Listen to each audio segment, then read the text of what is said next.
This is the Tuttio Electric-Dirt-Bike. It looks exactly like how you'd picture a mini dirt bike. Not a bicycle with a battery slapped on, but a real compact electric motorcycle. You get this tough aluminum frame, big fat 20-inch tires that look built for anything, neon accents on a matte black body, and a big exposed battery sitting where you'd expect the gas tank.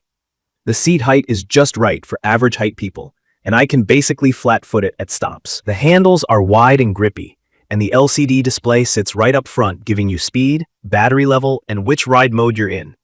It has this urban moto vibe with a dash of off-road attitude. Definitely an eye-catcher, if you care about that. Key features start with the motor.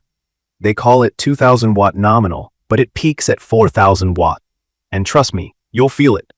I was honestly not sure at first if this was too much bike for me, especially since I hadn't ridden anything quite as punchy.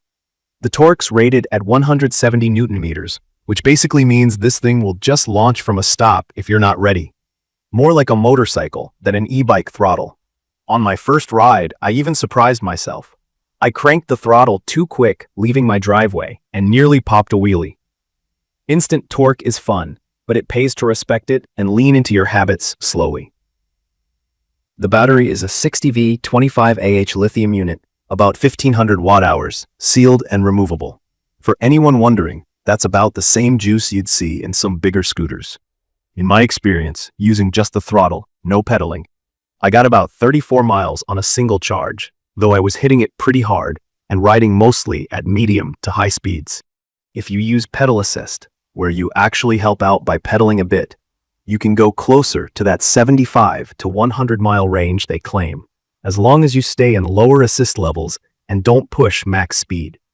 Most days I just charged overnight, using the slow 2A charger it comes with, and it took maybe 8 to 10 hours to fill up from nearly empty. I swapped in a faster 5A aftermarket charger once, and it cut my charging time almost in half to about 4 hours, which felt a lot more practical. It's perfect for anyone looking for something between a high-powered e-bike and a small dirt bike. I commute 10 miles round trip for work, mixing bike paths with a couple side roads, and this thing eats up regular pavement, but really wakes up when I hit dirt, gravel, or even loose sand. Those 20-inch by 4-inch fat tires are not just for looks. On soft ground or muddy spots, I never worry about slipping out. Suspension is handled by an inverted front fork and an adjustable air shock in the back. Honestly, that makes a massive difference on rough trails or just hopping a few city curbs. I ran both into sand and up some gravel hills, and the bike always felt stable and planted. Safety-wise, you're not left wanting more. There are 4-piston hydraulic disc brakes front and rear, giving a ton of stopping power. If you're not used to strong disc brakes, just be careful on your first few rides. They bite hard, and it takes some practice to figure out modulation so you don't lock up or lurch forward. The headlight is super bright and wide, lighting up the road maybe 30 meters ahead at night. The taillight pulls double duty, acting as a brake light too.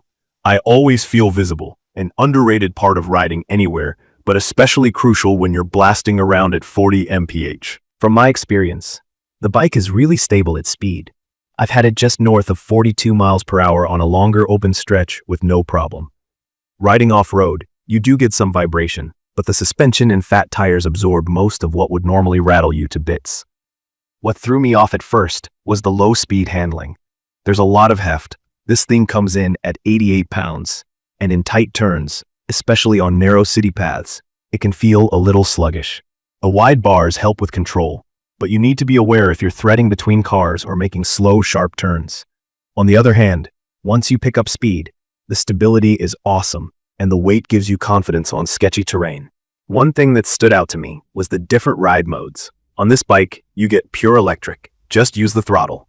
Pedal assist, 5 levels to mix your own effort with motor power, and manual, which is honestly just you pedaling what is basically a heavy motorcycle. Pedal assist felt natural, especially at level 1 or 2. It takes the edge off hills and makes acceleration from stoplights super smooth, but you're still working a bit. I mostly stuck to throttle only.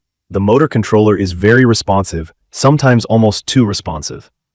There's little feathering between just rolling and launching, at least with the stock controller. After a few rides, I swapped to a VESC, custom programmable controller, because the original throttle was twitchy, making it tough to cruise slowly on a path. With the VESC, I could fine-tune throttle curves in the app. Now it's much smoother and easier to ride at whatever speed I want, and acceleration is more controlled. Maintenance has been a breeze. After 2 weeks of steady riding, commuting, off-roading, and a couple of night rides, I haven't done much besides wiping the chain and topping up tire pressure. The whole bike is built solidly enough that I don't expect trouble. But the good news is everything is pretty accessible if you want to tinker, upgrade, or swap parts. The frame is waterproofed enough for light rain or mud, though I wouldn't dunk it in deep water. Battery charging involves just popping it out and plugging it in, or you can leave it on the bike. I'd recommend keeping your original packaging, just in case you ever need warranty service or want to ship it. If you like that mini motorcycle look and want a bike that seriously performs, I'd recommend this for heavy riders, thrill seekers, or even commuters who need to cover a lot of ground without worrying about range. The 330-pound weight limit means just about anyone can hop on and ride. I'm not a bicycle purist by any means. I just want quick, practical transportation that's fun, fast, and can handle whatever I throw at it. This bike ticks all those boxes, and I haven't had any issues with overheating, weird noise, or power cutouts. You do have to get used to the weight. Lifting it onto a car rack or carrying it upstairs is a workout, and it's not the choice for small apartments. But if you have garage space and a place to charge, it's not a problem. The only things I'd caution new riders about are the throttle sensitivity and the brakes. That first ride showed me that torque is real and can surprise you if you're not paying attention. Give yourself a few rides to get the feel, and maybe start in a lower power mode or pedal assist until you're comfortable. The stock charger is slow, so if you ride a ton, it's worth grabbing a 5-amp fast charger online. They're cheap and make a big difference.